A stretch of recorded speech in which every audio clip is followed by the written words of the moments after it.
lihat yang lagi viral nih Bu, ODGJ, bunuh ODGJ dan menganggap bahwa itu seperti kambing temannya itu. Dari psikiater sendiri menanggapinya seperti apa sih Bu? Ya.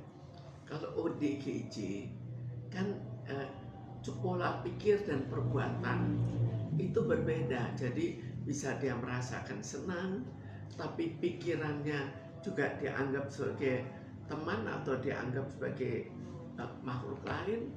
Lalu perbuatannya dia melakukan pembunuhan karena dianggap itu adalah kambing. Dan apa yang terjadi terbanyak sekali dipengaruhi oleh halusinasi yang ada. Jadi kita tidak bisa menilai bahwa oh dia sebagai teman sehingga tidak akan membunuh. Teman bisa saja membunuh karena dia tidak menganggap itu sebagai teman dalam hal pembunuhan. Jadi memang pola pikirnya itu berbeda.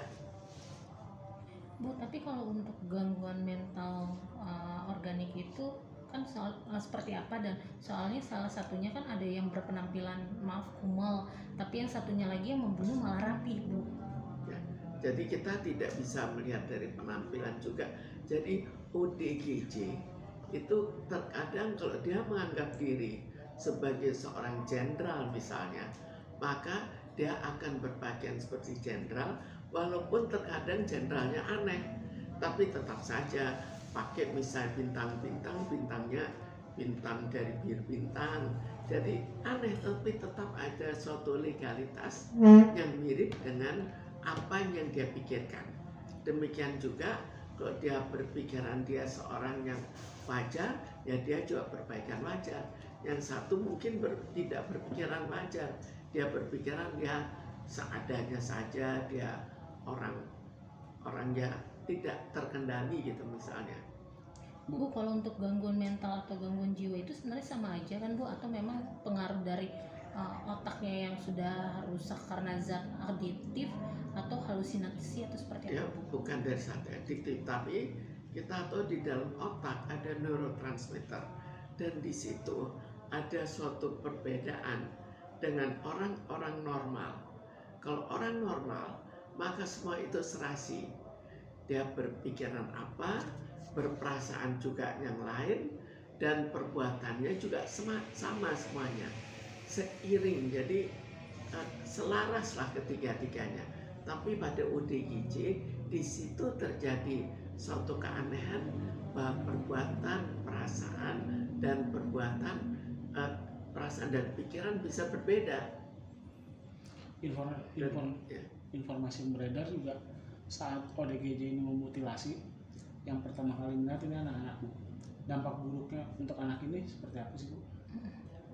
Kalau anak-anak melihat, jelas sekarang itu terlalu banyak sudah terjadi pembunuhan-pembunuhan yang diketahui oleh anak. Jangankan anak, yang dewasa saja, kita sekarang dibandingkan dan dulu, perasaannya jika melihat atau mendengar adanya pembunuhan itu sudah berbeda.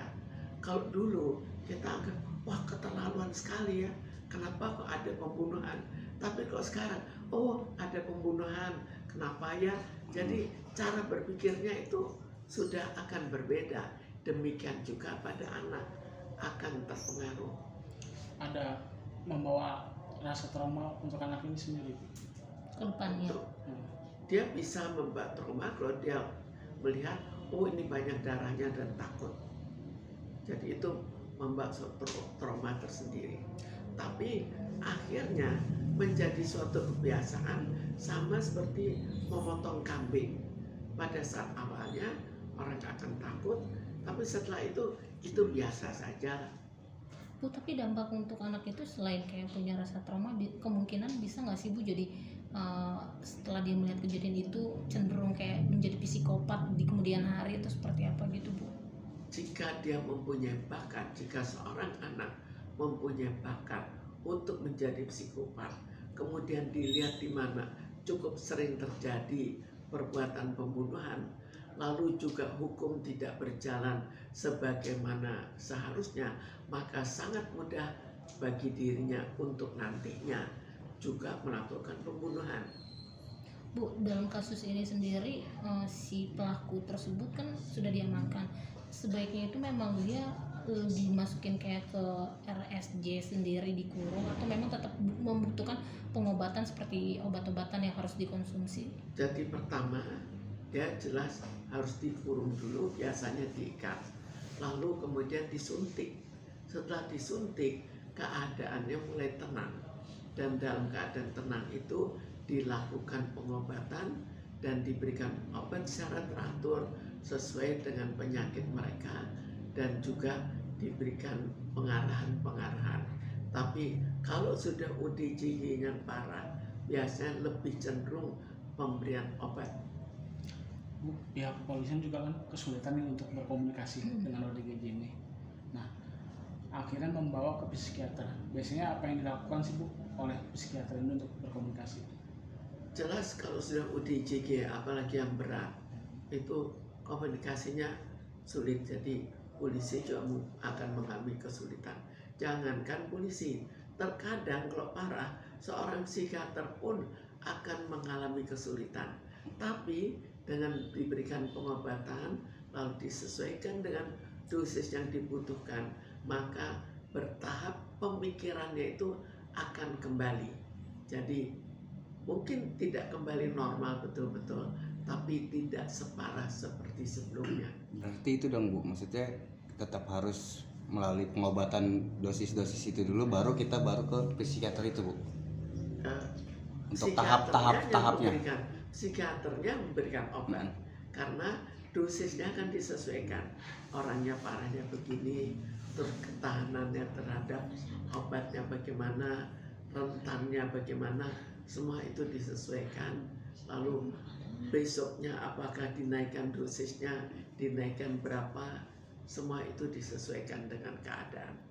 Bu, tapi kalau untuk halusinasi sendiri biasanya itu hanya terjadi untuk orang-orang yang ODGJ saja, atau kita yang normal sesekali bisa mengalami seperti itu atau seperti itu? Sebetulnya halusinasi untuk sakit jiwa itu pada ODGJ, tapi pada orang normal bisa terjadi, misalnya panas tinggi, maka dia juga bisa membayangkan hal-hal yang aneh, terutama pada anak kecil. Terkadang terjadi dia melihat bayangan apa yang sebetulnya tidak ada. Lalu terjadi lagi pada orang yang menganggap dinilai sebagai orang pintar, mereka kan juga suka melihat. Jadi ada beberapa kelompok yang bisa terjadi halusinasi.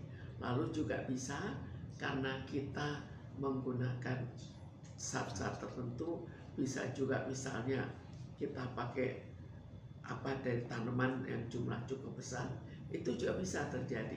Kita pakai narkoba juga bisa terjadi. Untuk pengobatannya sendiri Bu, untuk orang yang kena kayak halusinasi itu kan biasanya terjadi sesaat saja ya Bu. Biasanya ada nggak sih Bu terapi atau pengobatan selain? Kita sesuaikan penyebabnya apa. Apakah panas tinggi? Kalau panas tinggi, maka kita atasi panasnya. Kalau terpaksa, kita berikan dosis yang sangat rendah untuk mengurangi halusinasinya. Tapi kalau pada orang sakit jiwa, maka dia lain diberikan dosis yang jauh lebih besar untuk supaya semua itu kembali. Jadi kalau pada orang ODGJ itu namanya major tranquilizer yang diberikan. Bu, kalau untuk ODGJ yang kemarin saja baru diamankan juga, biasanya selain dikurung, terus untuk melakukan pendekatannya itu seperti apa lagi sih Bu? Karena kan sangat kesulitan ya Bu, dengan tingkat dia yang sudah sampai memutilasi seseorang gitu, dan menganggap sahabatnya itu adalah kambing katanya gitu Bu. Jadi pada ODGJ ini, misalnya pada ODGJ itu, dia melihat sahabatnya kambing, belum tentu dia melihat orang lain sebagai kambing. Jadi bukan otomatis orang-orang itu seperti kambing, tapi tetap pada orang-orang itu cukup berbahaya jika tiba-tiba muncul lagi bahwa orang lain adalah kambing. Tapi seringkali terjadi sekali. Tapi kita lihat ada ODGJ yang melakukan pembunuhan beberapa kali, itu yang berbahaya. Jadi pada tipe-tipe ini jelas harus terkontrol. Bu, tapi kalau misalkan kayak gitu dipasung itu langkah yang tepat juga nggak sih Bu? Kalau pasung itu bukan suatu pengobatan. Jadi kalau pasung itu lebih kita sudah tidak bisa mengatasi, maka dipasung. Tapi tidak terjadi penyembuhan dan seringkali sakitnya malah menjadi lebih parah. Jadi ODGJ-nya menjadi lebih parah. Karena itu sebaiknya jangan dipasung. Pasung itu suatu cara yang jelek. Itu hanya karena kita tidak sanggup kita ikat. Jadi seharusnya tetap dengan pengobatan, diberikan obat supaya penyakitnya sembuh. Hai, terima kasih sudah menonton. Jangan lupa subscribe, like, comment, and share.